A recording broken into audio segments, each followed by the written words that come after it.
Dulu.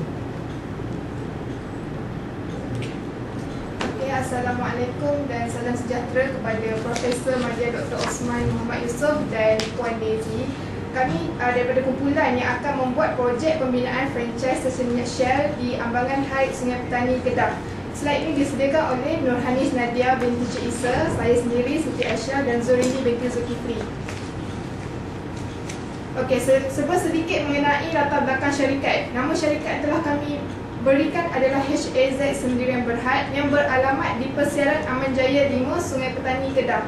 Bermodalkan 1.5 juta yang telah dibahagikan kepada 750,000 deposit kepada Shell, 100,000 franchise select, 500,000 modal permulaan projek dan 150,000 untuk kos-kos lain. Antara ahli dalam syarikat ini adalah pengurus operasi, penyedia keuangan dan penyedia pemasaran. Okey, penyataan masalah yang telah kami kena pastikan terdapat 4, iaitu lokasi, modal, persaingan dan pendaftaran daripada agensi-agensi. Lokasi, kami telah mengenal pasti permasalahan tentang lokasi adalah untuk mencari lokasi yang strategik, di mana dalam perniagaan stesen minyak Shell ini kita memerlukan lokasi yang betul-betul strategik bagi memastikan stesen minyak kami dapat bertahan dalam jangka masa yang lama. Jadi kami telah memilih beberapa lokasi dan kami telah membuat penyelidikan dari segi pemasaran untuk memastikan bahawa syarikat kami nanti akan beroperasi. Jadi kami telah memilih lokasi di Ambangan Heights kerana di situ terdapatnya perumahan yang banyak dan kami dapat memastikan bahawa syarikat kami dapat bertahan dengan lebih lama. Seterusnya adalah Sekejap. Di mana tu lokasi tu? Ambangan Heights, Sungai Petani. Oh, okey, Sungai. Bermodalkan 1.5 juta. Permasalahan ini kami perlukan untuk mencari modal sebanyak 1.5 juta. Tanpa modal sebanyak 1.5 juta atau kekurangan modal, kita berkemungkinan besar sukar untuk menjalankan projek ini.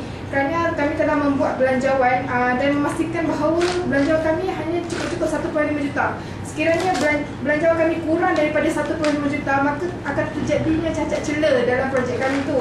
Maka kami telah bersepakat untuk membuat pinjaman bank dan menggunakan aset-aset kami sendiri untuk mendapatkan menjana modal sebanyak 1.5 juta yang merangkumi daripada permulaan projek dibina sehinggalah projek itu dapat beroperasi. Seterusnya, persaingan.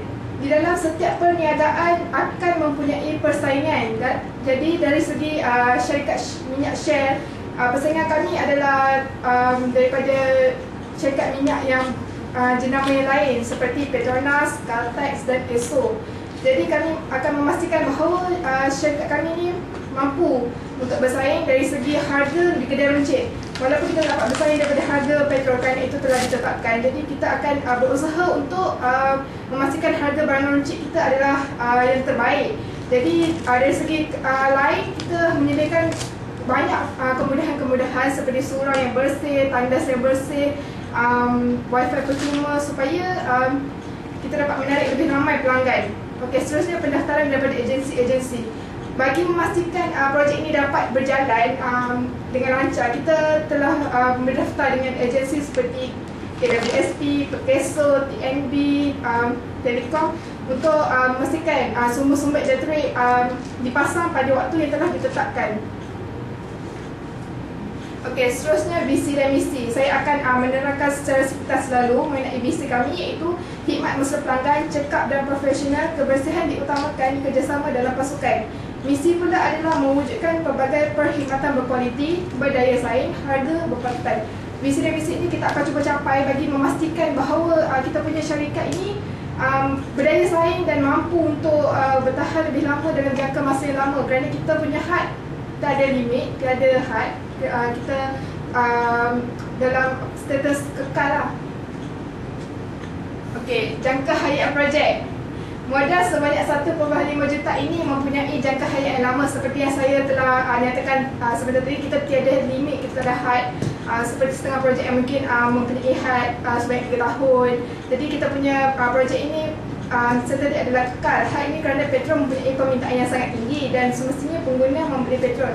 Walaupun pengguna mempunyai cita rasa tersendiri, contohnya individu ini sentiasa menggunakan minyak daripada Petronas. Jadi kita akan cuba meningkatkan lagi kita punya formula minyak untuk memastikan kita adalah yang terbaik.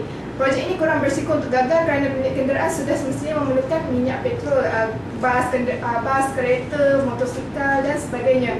Lokasi yang kami pilih pula masih tidak mempunyai sebarang persaingan yang kuat. Maksudnya di sini, di lokasi kami itu persaingan ada, tetapi jarak antara stesen minyak kami dan stesen minyak lain adalah jauh. Jadi kita masih berpeluang untuk mendapatkan keuntungan lah. Okey, keperluan sumber-sumber. Modal, tenaga buruh, bekalan barangan. Modal, seperti yang telah saya nyatakan, modal sebanyak 1.5 juta ini kita membuat pinjaman daripada bank untuk kita mulakan daripada kita plan projek itu sampailah ianya dibina sehingga barang-barang di dalam kedai runcit kami dan sehingga sehingga minyak itu beroperasi 100%. Jadi modal sebanyak 1.5 juta ini kami telah membuat pinjaman peribadi antara kami bertiga dan kita menggunakan modal tersebut untuk menjalankan projek ini. Okey, untuk tenaga buruh pula, tenaga buruh untuk stesen minyak kita memerlukan tidak lebih daripada 10 orang pekerja kerana kita hanya menggunakan jururuang, jurupam dan cleaner. Okey, jadi dari segi bekalan tenaga buruh tu kita tidak risau kerana kita sendiri telah mencipta peluang pekerjaan untuk penduduk sekitar untuk mendapatkan pekerjaan. Dari segi bekalan barangan, kami telah kami telah menghubungi pembekal untuk memastikan bahawa stok barangan kami adalah sentiasa di dalam stok. Maksudnya petrol sentiasa akan dibekalkan, barangan di kedai runcit sentiasa adalah. Kalau kekurangan kita akan tambah dan kalau tak ada kita akan tambah yang baru. Okey, rajah perangkaian. Okey, di sini kita dapat lihat rajah perangkaian daripada aktiviti yang pertama sampai yang terakhir. Ini ringkas kan, tak payah nak detailkan.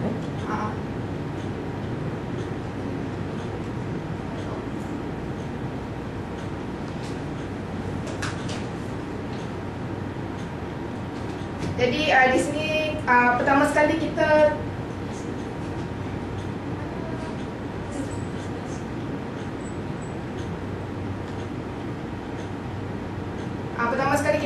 memilih ahli pasukan, kemudian membuat cadangan projek pembangunan. Lepas tu kita pengagihan tugas, kemudian kita akan membuatlah mengikut flow yang telah ditetapkan sehinggalah pada waktu yang terakhir dalam memulakan operasi. Jangka masa yang paling lama untuk menyiapkan projek ini adalah pembinaan bangunan lah. Total jumlah waktu projek? Keseluruhan berapa lama? Berapa bulan? Setahun. Kita mula daripada April 2012 dan habis April 2013. Ini tak perlu ringkas. Kita go to the next slide. Sekian, terima kasih. Invite your friend. Bila tukar ni, jemput kawan. Assalamualaikum dan selamat datang.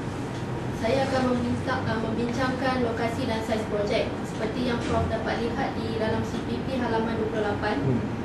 Lokasi yang telah kami pilih ialah di Ambangan High, iaitu di Persiaran Aman Jaya 5. Sebab kami memilih lokasi ini adalah kerana kami melihat lokasi ini memang sangat berpotensi. Yang pertama disebabkan terdapat banyak kawasan perumahan di sekitarnya. Contohnya di Ambangan High sendiri yang ada lebih kurang 10,000 buah rumah. Kemudian ada Taman Jayajaya, Kelab Cinta Sayang dan juga berdekatan dengan pejabat kerajaan seperti hospital, pejabat kastam dan pejabat lembaga hasil dalam negeri. Okey, berkenaan dengan saiz projek pula, kami memperuntukkan kawasan seluas 2.3 ekar dan kawasan ini dilengkapi dengan 16 pam minyak, iaitu 10 pam untuk V-Power 97 dan juga Fuel Safe 95, 4 pam untuk diesel dan 2 pam untuk NGV, iaitu gas asli. Kami juga menyediakan pam angin sebanyak 3 buah, kemudian kedai serboneka, tandas, surau, pantry, perkhidmatan cuci dan servis kenderaan. Okay, bagi restoran drive-thru pula, kami akan membuka tender kepada pengusaha yang berminat untuk menyediakan cawangan drive-thru di stesen kami. Buka McDonald. McDonald mesti ramai orang. Dengan dia punya ini kecil. Berapa ini besar? 2.3 dia punya 2.3 ekar. besar tu. Dia boleh buka situ lah. Okey. Okey, seterusnya ialah jenis projek. Kami memilih untuk menjalankan franchise kerana di bawah franchise ni lebih mudah untuk menjana pendapatan. Yang pertama disebabkan Shell merupakan syarikat yang sudah dikenali ramai ataupun well known, dan kami secara tidak langsung tertakluk pada syarat yang ditetapkan oleh franchise kami iaitu Shell. Kemudian kami akan mendaftar syarikat di bawah Akta Syarikat 1995 di bawah 3 orang ahli, di mana untung akan dibahagikan berdasarkan peratus sumbangan setiap ahli. Okey, untuk bahagian seterusnya ialah spesifikasi perancangan, seni bina dan kejuruteraan. Okey, untuk perancangan kami memerlukan masa, kos dan sumber, kerana tanpa ketiga-tiga elemen utama ni projek kami akan gagal. Okey, untuk spesifikasi perancangan, Prof dan Puan Daisy boleh rujuk halaman 44 dalam CPP yang menunjukkan daripada aktiviti utama kami iaitu menyatakan matlamat, menentukan keperluan, mengamati sumber dan tekanan, sehinggalah yang terakhir iaitu membuat perubahan plan projek sekiranya ada. Okay, seterusnya spesifikasi seni bina iaitu kawasan dalam kedai select dan juga di sekitarnya. Terdapat ruangan cashier seperti yang akan saya tunjukkan dalam gambar ini. Ruangan cashier, bahagian makanan dan minuman. Kemudian terdapat ruangan akhbar dan aksesori kenderaan. Okay, selain itu kami juga menyediakan pantry, surau, tandas, pusat servis kereta 3 kali ulang lah tu pantry surau tu. Betul tak tu. Okey, kemudian saya akan beralih kepada kejuruteraan, di mana kami terpaksa membina tangki bawah tanah ataupun underground storage tank. Kemudian wash Terpaksa? bay Kenapa terpaksa? sebab untuk mengisi minyak. Bukanlah terpaksa, memang spesifikasi dia kan. Tak ada terpaksa. Seterusnya perlu ada bangunan Macam pejabat, ada pilihan pula. Okey. sistem pengaliran, alat pemadam kebakaran, bekalan air dan elektrik. Kami juga akan menyediakan perkhidmatan wifi percuma seperti yang telah dibincangkan oleh rakan saya sebentar tadi. Seterusnya, struktur pembahagian kerja, saya sebagai pengurus operasi akan memastikan operasi berjalan dengan lancar, mengambil pekerja dan mendaftarkan pekerja di bawah skim Perkeso dan juga KWSP. Penyedia kewangan bertugas untuk menyediakan akaun ataupun mengaudit akaun semasa. Kemudian penyedia pemasaran berperanan dalam aktiviti penjenamaan dan pemasaran, iaitu untuk mencari program-program yang dapat meningkatkan keuntungan. Dan pekerjaan kami terdiri daripada pekerja di bahagian cashier, tagging dan juga pekerja pembersihan. Seterusnya ialah sistem pengawalan. Aktiviti pertama sehingga yang kelima melibatkan definisi masalah, membuat plan projek, melaksanakan projek, menilai keberkesanan projek dan juga akhir sekali akan berubah plan projek jika dia tidak menepati matlamat yang telah ditetapkan. Kemudian kita beralih pula pada contingency plans untuk perkara yang berisiko tinggi. Seperti yang kita tahu, syarikat stesen minyak menghadapi masalah seperti kecurian, penyeludupan minyak dan kebakaran. Kecurian selalu berlaku, jadi kami perlu melengkapkan kedai kami dengan sistem kamera lintas tertutup iaitu CCTV. Kemudian bekerjasama dengan pihak polis untuk melakukan rondaan kerana kecurian kerap berlaku, jadi kami terpaksa bekerjasamalah dengan polis. Kemudian untuk penyeludupan minyak, kami akan memantau pembelian minyak secara bukan kerana minyak di Malaysia lebih murah harganya berbanding di negeri lain. Kemudian kebakaran, kami akan menyediakan alat pemadam kebakaran dan dilengkapi dengan pilih bomba. Okay, seterusnya untuk bahagian yang terakhir, saya akan serahkan kepada rakan saya, Nurin Binti. Okay, terima kasih kepada Cik Hanis kita. Okay. Assalamualaikum dan selamat datang kepada Profesor Madya, Dr. Smack, dan juga Pak Didi. Okay, hari ini jadi saya di sini, saya akan membentangkan tentang objektif syarikat khas Sdn Bhd. Okay. Pertama sekali adalah mendapatkan hasil pulangan yang banyak. Semestinya bila kita buka perniagaan, kita memang nakkan keuntungan yang lumayan. Dan seterusnya adalah menyediakan peluang pekerjaan. Peluang pekerjaan ni seperti tahu masalah pengangguran dah macam satu kes yang sangat besar. Makanya bila kita binanya, bila kita buat buka bisnes ni, so maka banyak peluang-peluang kan, dan juga beri kemudahan kepada pelanggan. Ini memang penting diutamakan, pencapaian diutamakan, diutamakan, dan juga mudah mendapatkan makanan segera. Seperti yang rakan saya beritahu tadi, makanan segera seperti drive-thru tu akan dibuka, dan juga mencari pengalaman. Pengalaman ni bagi kami bertiga, ia satu yang sangat berharga bagi kami sebab buka perniagaan sendiri. Okey, seterusnya adalah tentang siapa ataupun apa faedah projek. Apa faedah projek kepada ketiga jenis ini, iaitu pertama pengurus dan penyedia, kedua pekerja, dan juga ketiga pelanggan dan penduduk. Betul sekali untuk pengurus dan penyedia. Okey, apa yang pengurus akan faedahnya kepada pengurus? Yang pertama adalah mendapat keuntungan hasil dari perniagaan yang berkembang maju dan dapat memberi arahan kepada pekerja. Yang seterusnya pada penyedia, kedua orang penyedia, saya dan juga Aisyah juga mendapat habuan yang lain, dan juga kami ditugaskan sebagai penyedia kewangan dan penyedia pemasaran. Saya sebagai penyedia kewangan dan Aisyah juga penyedia pemasaran. Okay. Kalau tiga-tiga ni partners kan buat benda ni, ada berapa percentage dia kebahagiaan yang sama keuntungan kan?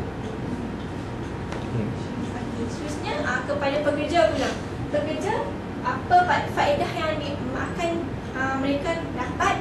Pertama, macam mendapat upah setimpal dengan tugasan yang dilaksanakan. Tugasan macam ada bahagian kerja seperti ruang, pekerja pembersihan, dan juga mekanik untuk car wash ni. Seterusnya, mengurangkan masalah pengangguran. Seperti yang saya beritahu tadi, masalah pengangguran dapat dikurangkan dengan mengambil pekerja. Seterusnya, membantu meningkatkan produktiviti perniagaan ini. Bila kami bertiga tak mampu untuk menanggung beban untuk membuat perniagaan ini macam bertiga saja, maka bila pekerja membantu kami, meningkat produktiviti perniagaan kami juga akan meningkat. Okay. Seterusnya kepada penduduk dan pelanggan. Apa yang penduduk dan pelanggan yang akan perolehi? Pertama, mengisi minyak. Kedua, menggunakan pam angin dan air yang disediakan dengan percuma. Ini seperti kita lihat, kita tahu macam stesen minyak yang lain sama fungsinya.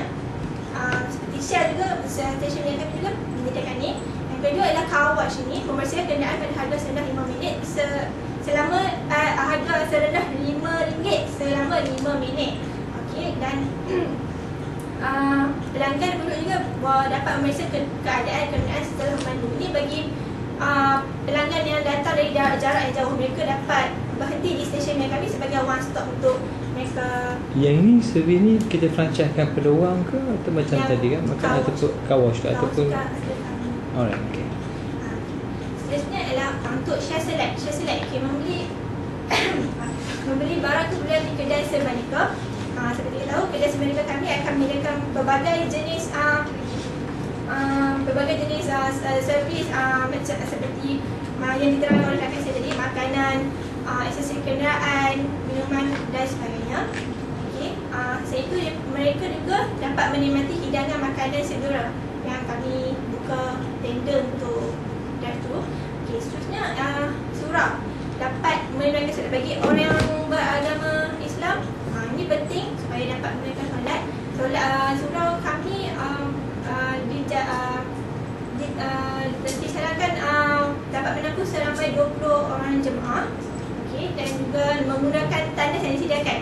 Tandas kami akan memastikan kebersihan yang memuaskan untuk pelanggan datang.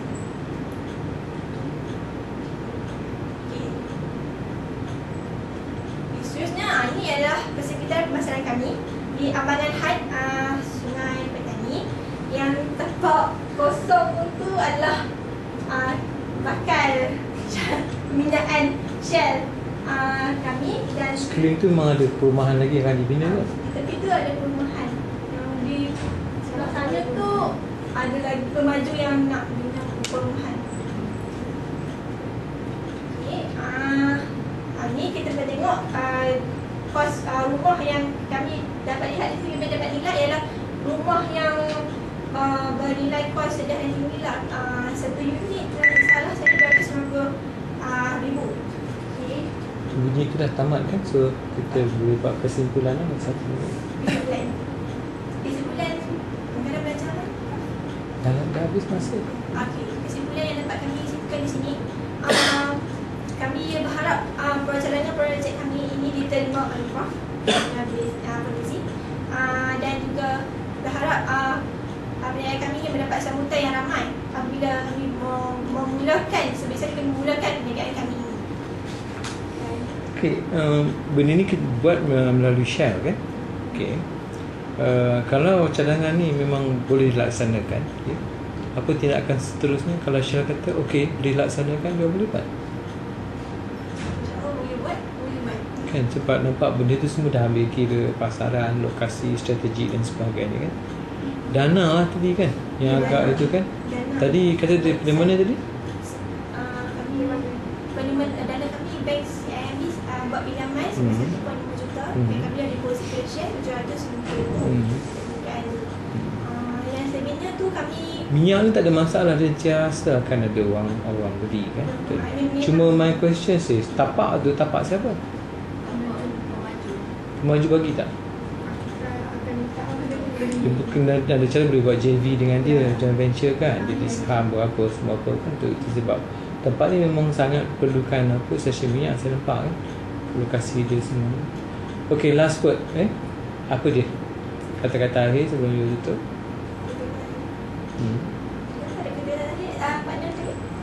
Yang lain kan cakap sikit.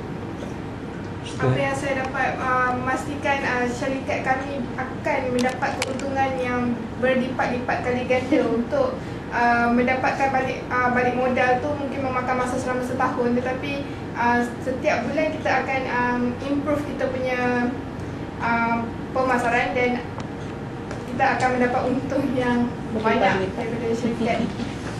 Okay, thank you very much. Okay. Okay. Thank you, Prof. Thank you. Terima kasih.